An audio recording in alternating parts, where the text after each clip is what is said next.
Now look at Part 1. Part 1. You are going to hear a conversation. First, you have some time to look at questions 1 to 7.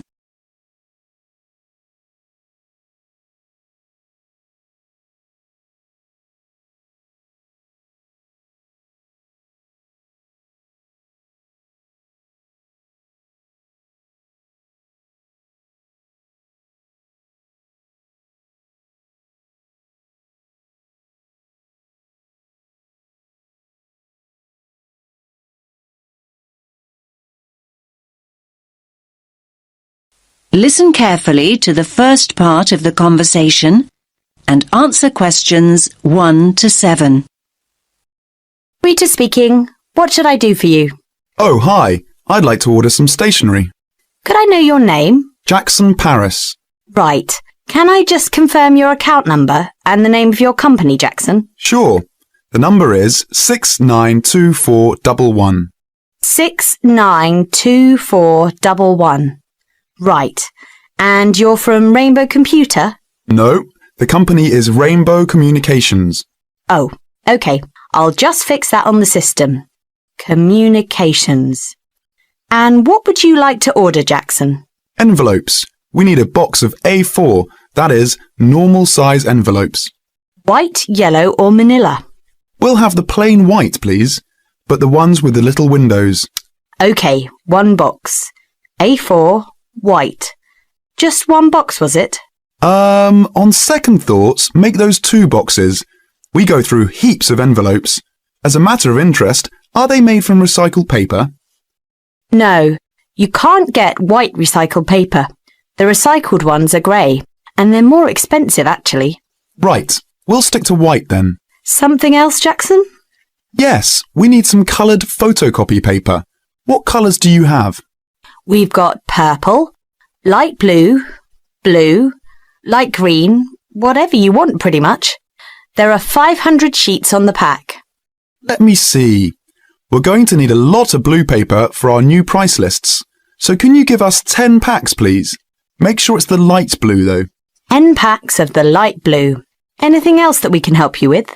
Let me think. What else do we need? I'm sure there was something else. Pens, paper clips, fax paper, computer supplies, office furniture. Oh, yes. We need floppy disks. Do you have those nice coloured ones? Yes, but they're a bit more expensive than the black ones. That's all right. I'm not paying anyway. Right, floppy disks. What about diaries next year? We've got them in stock already, and it's a good idea to order early. No, I think we're all right for diaries, but something we do need is one of those big wall calendars. You know, one that shows the whole year at a glance. Do you stock those? We certainly do. OK, can you include a wall calendar then, with the other stuff? Just make sure it's got the whole year on the one side. Sure. Now you have some time to look at questions 8 to 10.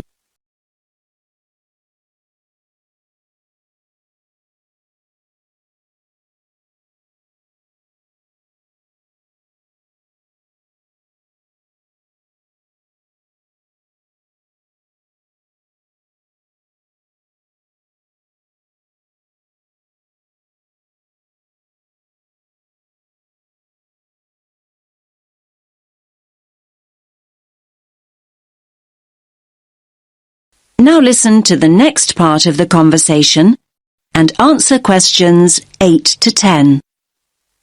And do you have a copy of our new catalogue? No, I don't. But would you send one? Yes, I'll pop one in with the order.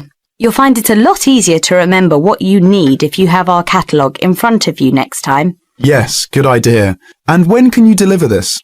Should be with you tomorrow morning. Can you make sure that it's not after 11:30 a.m? Because we have to go out at 12. There's only myself here on Fridays. Fine. I'll make a note in the delivery docket that they should deliver before 11:30.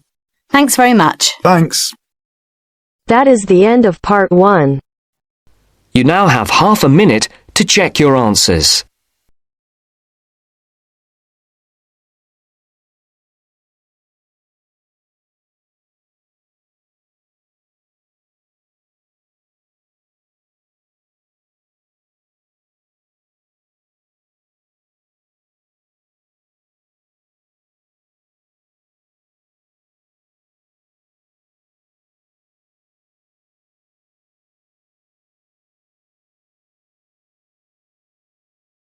Now turns to Part 2.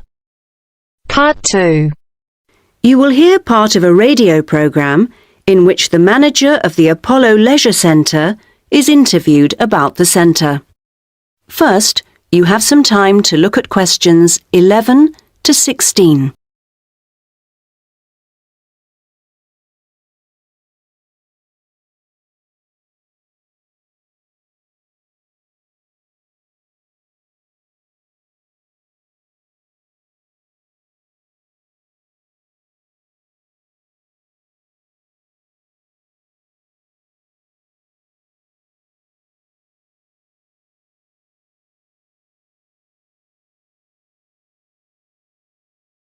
Now listen to the first part of the interview and answer questions 11 to 16.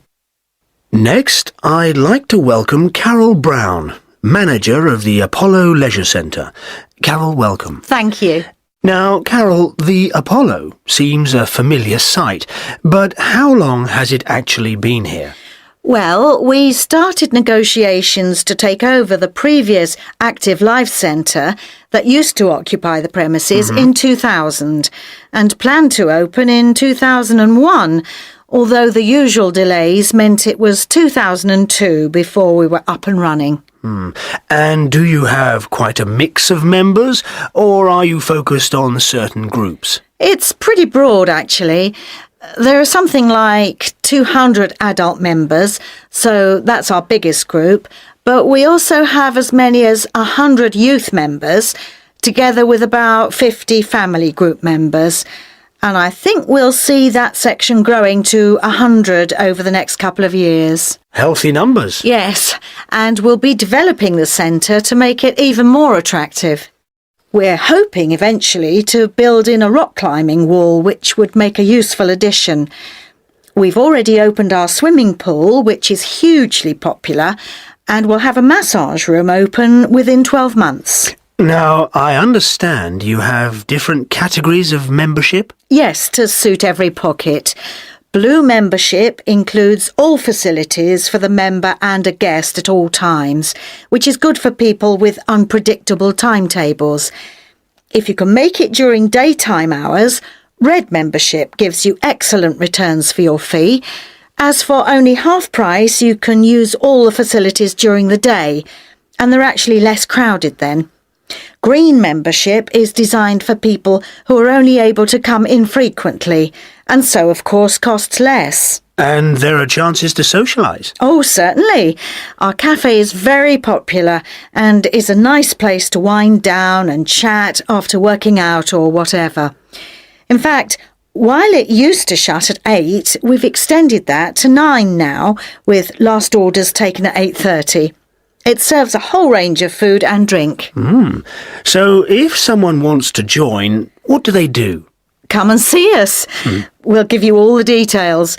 The induction process takes about an hour and a quarter, which includes 3/4 of an hour on average with a personal trainer, and something like half an hour being shown round the different facilities. So we'd be well looked after? Definitely.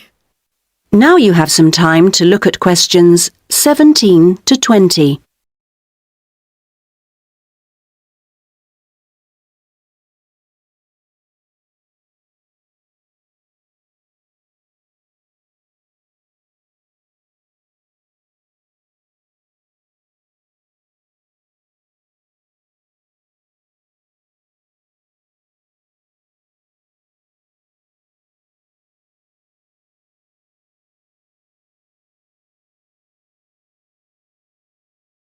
Now listen to the rest of the interview and answer questions 17 to 20.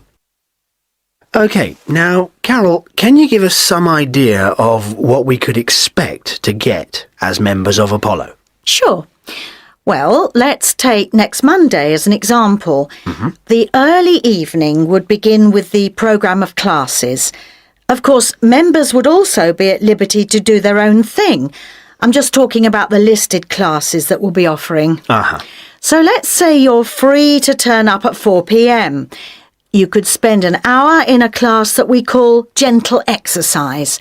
This isn't a hard workout, as you might be imagining it, but a session designed for those who perhaps are not used to rigorous classes and would like something to ease them in. Right. The next thing on offer will be starting at 5, and again it'll last for an hour. In contrast, this is what we simply call weightlifting.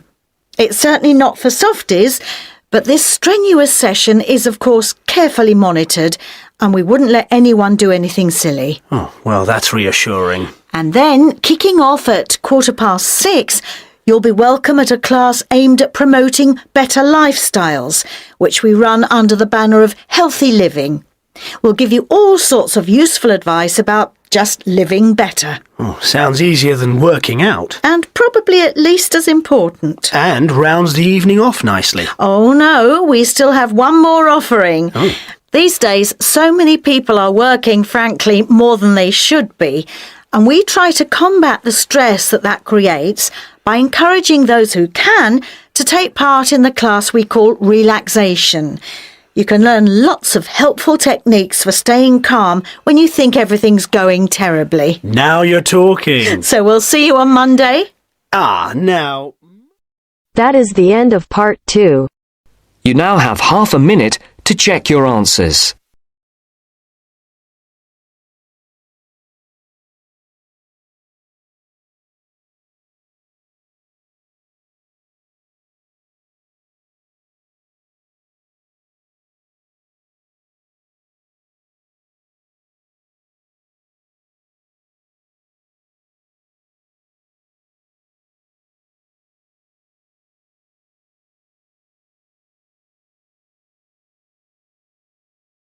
Now turns to part 3. Part 3. You will hear a discussion among 3 students who are organising an international film festival at their college. First, you have some time to look at questions 21 to 24.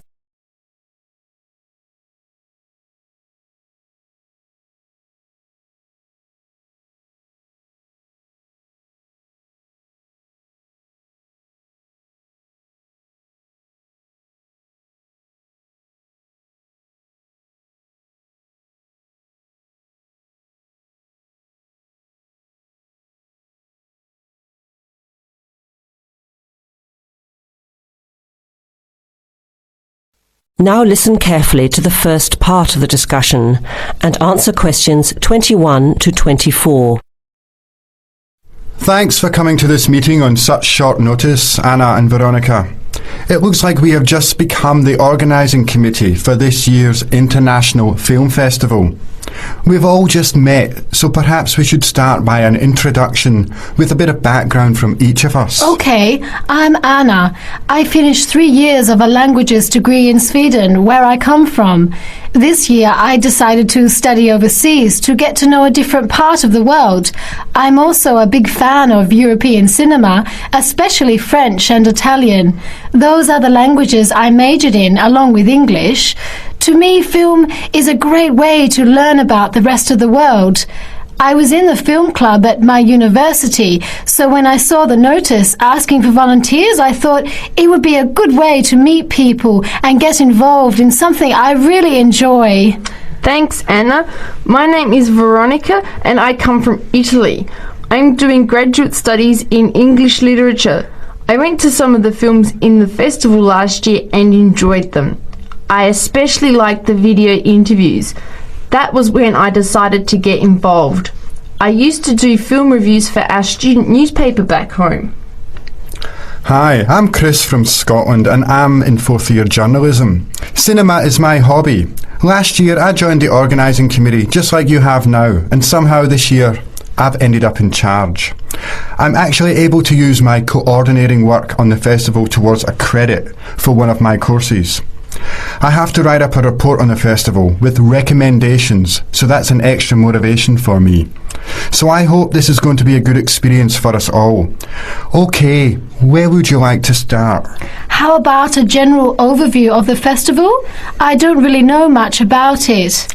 Well, the film festival was started by International Student Society 5 years ago and has grown every year. It is held over 4 nights during study break. Wednesday to Saturday. Normally we show 3 films a night. Last year we tried to choose films from different parts of the world that fit together in some way, maybe a similar theme. Or we could feature a type of film like action films or science fiction. Now you have some time to look at questions 25 to 30.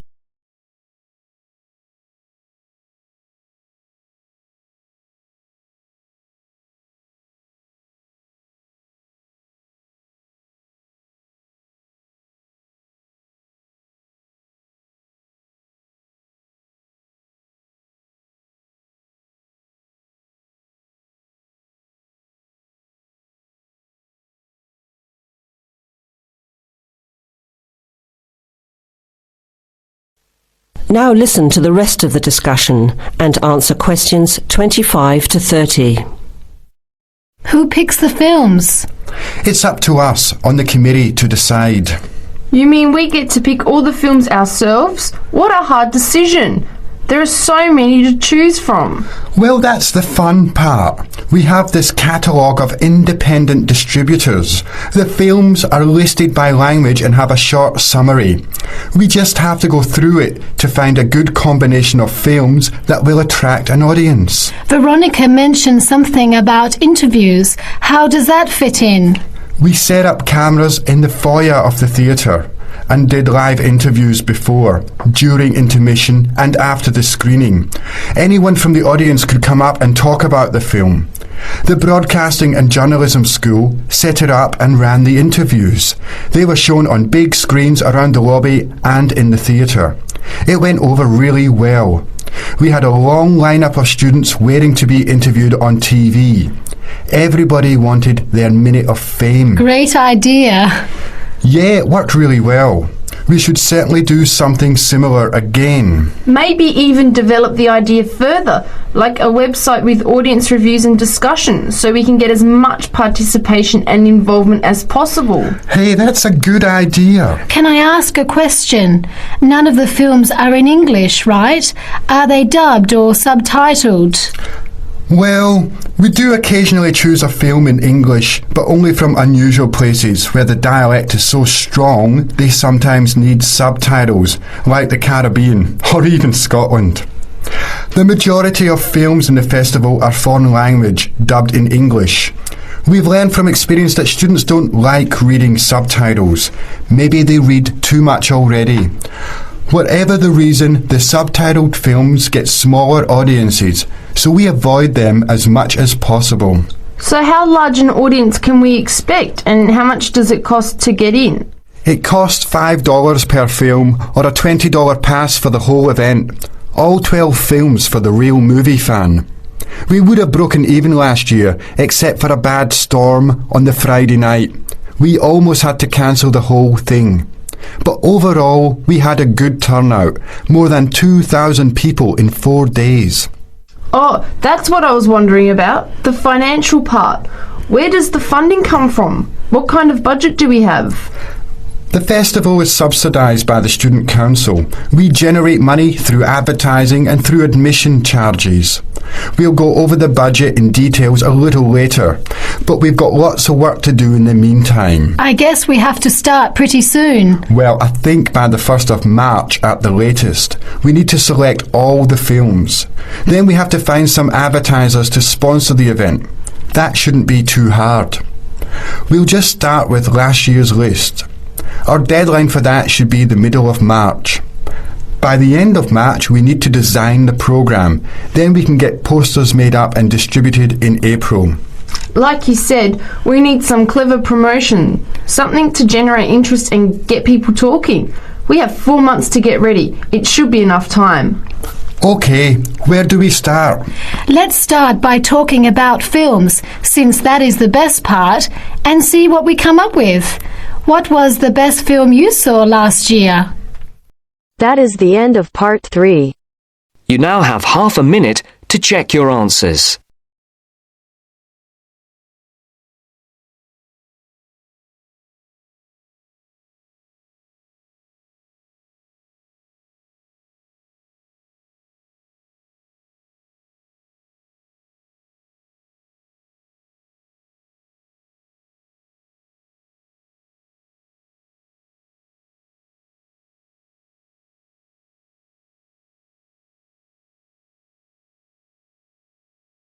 Now turns to Part 4. Part 4. You will hear someone talking about art. Look at questions 31 to 35.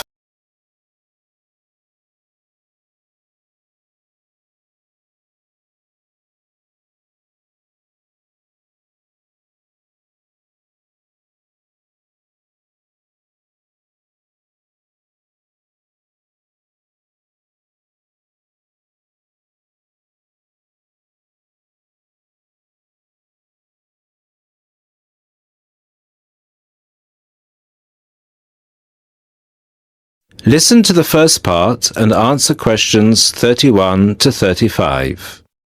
Good evening, everybody, and welcome to the first in this year's series of public lectures offered by the Art Gallery. As Chief Curator of the Gallery, I was given the honour of presenting the first lecture, and let me tell you, I had a difficult time deciding what to talk about tonight. Being the curator, I naturally know just about everything that's in this gallery, but I wanted to choose an artist who has a wide appeal. That seems only fair, yes? But I didn't want to talk about someone so well known that anything I said would be familiar. I wanted someone modern. My personal preference is for modern art. But again, I wanted to choose someone who had the potential to appeal to all art lovers, whether they're attracted to traditional forms, impressionism, surrealism, or what have you. So, having spent the last 5 years as a visiting professor in Barcelona, it's not surprising that I finally chose to talk about one of the greatest Catalan artists, one whose work is likely to be familiar to many of you, Joan Miró. Look at this. And this. And this. Ring any bells? Miró's most famous and most widely reproduced works tend to be like this. Bright primary colours with lots of asymmetrical forms. He painted on large canvases, larger than himself quite often, and his paintings depicted birds, trees, flowers, and other features of the natural world. But Miró produced a great variety of work, and it's about some of his lesser-known paintings that I would like to speak this evening. Miró was born in Barcelona in 1893, the son of a goldsmith. He began to show talent very early, and in 1926 went to Paris, where he was drawn to the surrealists of Montparnasse. He did not define himself as a surrealist, however. He preferred to stay free to experiment with other artistic styles as he wished. Miró had an intense dislike of much of the painting and many of the painters he knew. He wished to do something totally different, to express his contempt for bourgeois art. And yet, ironically, Miró's success has made his works much in demand among art collectors of the world. But we can't really talk about the artist without looking at his art. And that's what I'd like to do now. To take a look at just a few of Miró's works and think about what it is that makes them special. Special to me, and to a great number of people who flock every day to the Miró Foundation in Barcelona. Now look at questions 36 to 40.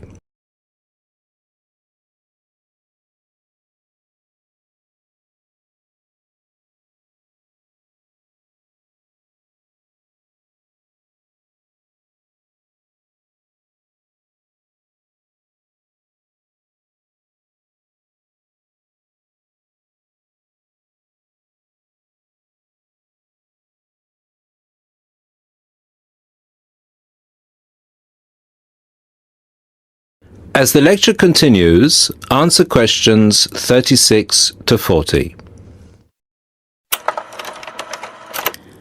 Let's start with this. One of Miró's best-known and brightest works, Woman and Bird. A sculpture created in 1982. It is on display in a park in Barcelona, often known as the Joan Miró Park. A huge sculpture, towering up into the sky. It reflects Miro's eternal interest in these themes, as well as his more technical interest in materials. This sculpture is covered in mosaic, which gives it a naive and cheerful appearance. It is interesting that this sculpture was completed in 1982, just a year before Miro's death. I think it shows that, towards the end, he was feeling as playful as a young man, and I think he wanted to share this playfulness in a park on such a big, very public scale. And now, another representation of a woman, this time just called Woman. This was painted in 1976, a late work for Miro, and is a work we often see reproduced or on sale as postcards or posters in gallery shops around the world. So why is it so popular? I think the use of colour has something to do with it. People respond to these rounded shapes filled with primary colours, especially on a large canvas like this. Also, the fact that, while it is rather surreal, it is still possible to recognise the form of a woman and to see it as a sympathetic representation. It's a bold, bright painting, and I think that it awakens a reaction in many of us. And finally, something quite different, though still a woman. A harsh, even violent work that was completed in 1939, at a time when Miro was greatly influenced by events of the Civil War in Spain. It's titled Seated Woman 2, but it can be hard to find the woman here, as she's been transformed into a rather horrendous creature. So is that how Miro viewed women? As grotesque? Not at all. This picture can also be seen as strong, with a huge base and solid shoulders to support those who depend on her. In this painting, her arms and neck seem to grow as vegetation out of her shoulders, representing woman as a fertile ground, perhaps. We also see here the fish and birds, the moon and stars, so typical of Miro's work, making her a creature of nature and of the heavens as well. And that's all we have time for this evening, I'm afraid. I hope that you've enjoyed this brief look at Miro's work and that you will enjoy the other lectures that follow this one. Thank you and good night. That is the end of part 4. You now have half a minute to check your answers.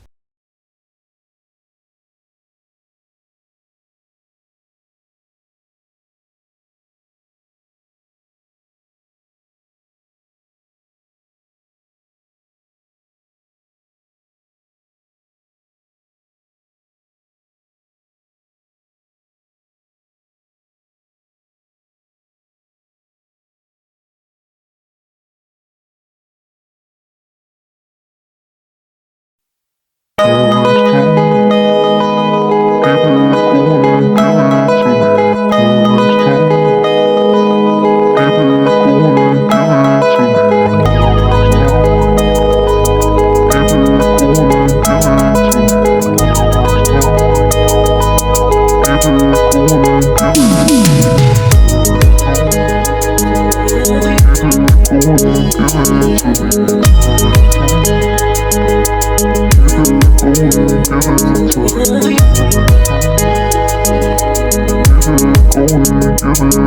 it to me.